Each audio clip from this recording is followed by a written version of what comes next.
that. Hello, Oh one my of people. God. This is Einstein the Flash. I look Sinks funny as hell. day after day. Nah, Caleb, this Omar. Interesting. Oh, it's been a journey, bro. It's Boy, been a journey. Yeah. 10 work, episodes. bro. What's work? 10 episodes isn't easy, bro. Yeah, but then we've come this far. Einstein the Flash. It's 100 good. years. It's good. But then you have to keep up. You have to step up. Next Yeah. season you're going to bring in big things, bro.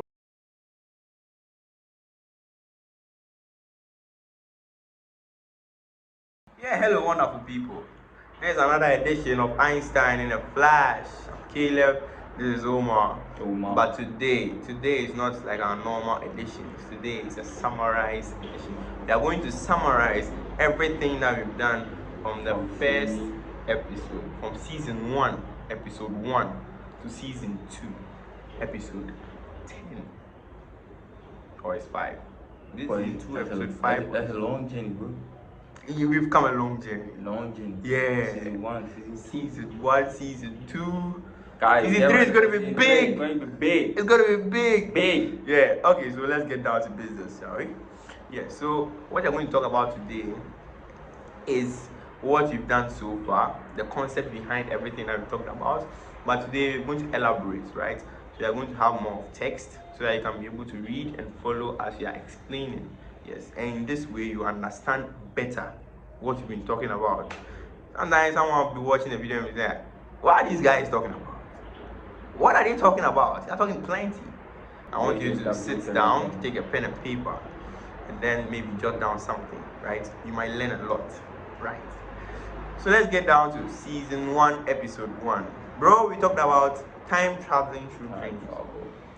We gave you 3 ways that you can be able to use time travel.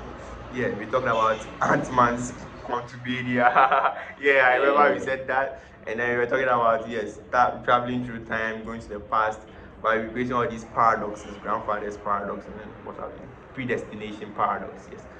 Then we said the most safe way or the most sure way of time traveling is through our dreams. That one we are certain and we are sure that one we can have success. You even did an experiment in the third video, which we'll talk about any moment from now. Yeah, so in the first video, the concept that we brought about was how we can be able to time travel through our dreams. And what we were talking about was that frequency of brain waves. Yes, we said the brain has some brain waves according to the speed at which our brain neurons they are firing. Yes, because the brain neurons are moving at different speeds. Not all of them are moving at the same speed. You can't tell me that your cerebrum, where you are thinking when you are doing a math calculation, the neurons there are firing at the same speed, like your pons and then your thalamus, those places where you are feeling emotions. So at that point or at other stages, the cerebrum's neurons are firing at a faster rate than those of other parts of the brain. Yes. That is why we have different kinds of brain waves. And then we talked about some of the brain waves, said the theta, the beta, yes, all those ones are brain waves, and they move at they have different frequencies. So yes, when you're able to pinpoint some of these brain waves, right, we can be able to know where our memories are stored. We make mention that in your hypothalamus, yes, hypothalamus is the section of your brain where your memories are stored. Yes, we talked about what the purpose circuitry and all those things. Yes, what we're trying to do was that to pinpoint exact places in the hypothalamus. Neurons are the memories of that neurons. Yes, and then we will, psych it out a bit. We'll give it a little push. Remember, push, and then it will be able to reignite them. Sometimes the brain waves or those neurons, those action potentials, yes, they are dormant, they are asleep. So when we give them a little push through, and we'll be able to, jumpstart them. Yes, jumpstart them. Then you'll be able to remember the exact thing that happened there. But then, in subsequent videos, in our next video, episode 2, we made mention or we explained to some extent how you're going to make a device that will make you feel that you are in that moment. Yes, we want you to time travel to that particular time, right? and then remember to every detail what happened there, because your brain has captured everything. As I'm standing here or sitting here looking at you, your brain looking at me is capturing everything of me, everything, how I look, how badly I look today.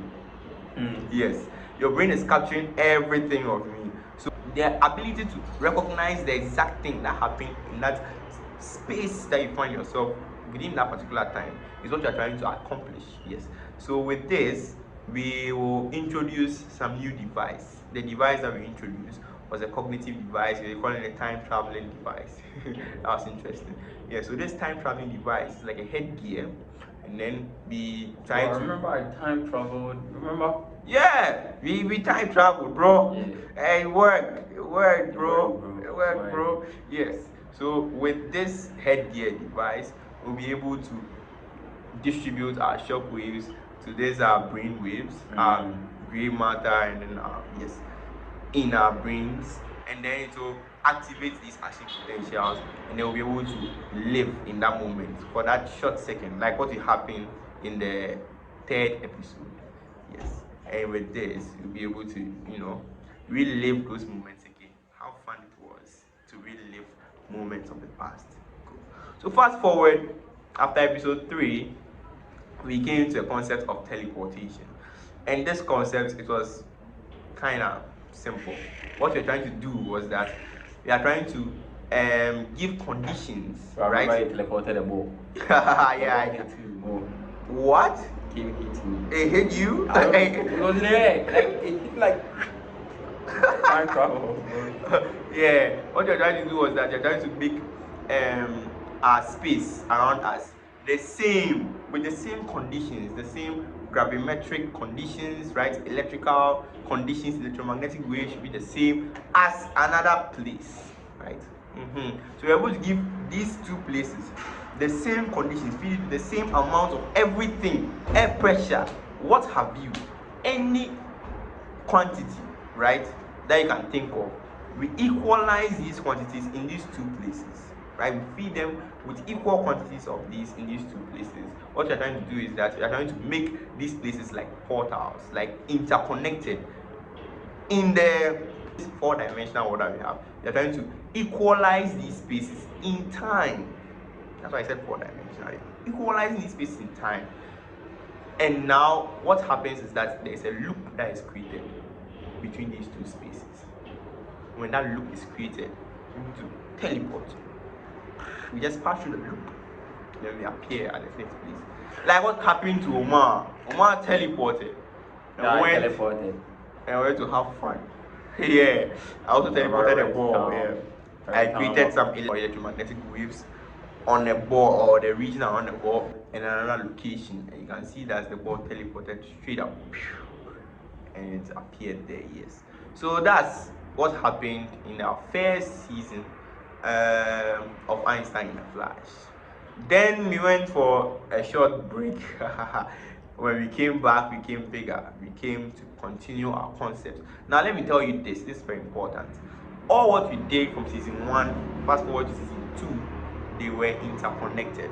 If you notice that when I got cancer and I was being treated, every theory that we talked about, every theory that we were trying to elaborate, yes, from the time traveling through dreams to the teleportation principles or concepts, what happened was that in those episodes we made mention of some salient points that took effect in my treatment of cancer. I think you didn't notice. Yeah, I think you should have noticed. Yes, everything that we talked about happened in my treatment of cancer. You can see that there was this kind of continuity which I love most. Yes. So fast forward, we came to talk about the concept of cancer. We made mention from the season 2, we came hard, as he said, we came hard for the season 2 because we were very, very prepared. We wanted to hit the target, disable the cancer cells, and kill them all.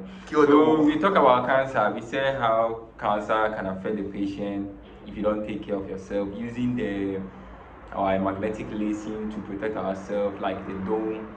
We talk about how to use it to cure the cancer too. So, Caleb got cancer is around the season 2 somewhere, and we got to treat him, and we did our best. He survived. Yeah. Yeah, he survived. And I want to tell you guys that cancer can be treated, but we haven't actually gotten a cure for it to kill it, like remove it from existence, but we can treat it. Thank you very much, wonderful people. Thank you for listening. Season 3 is coming soon. But until then, adios. I think I will give you a fact. You know that when you create a sound which is 10,000 decibel in space, you could destroy the whole universe. Of course. Thank you.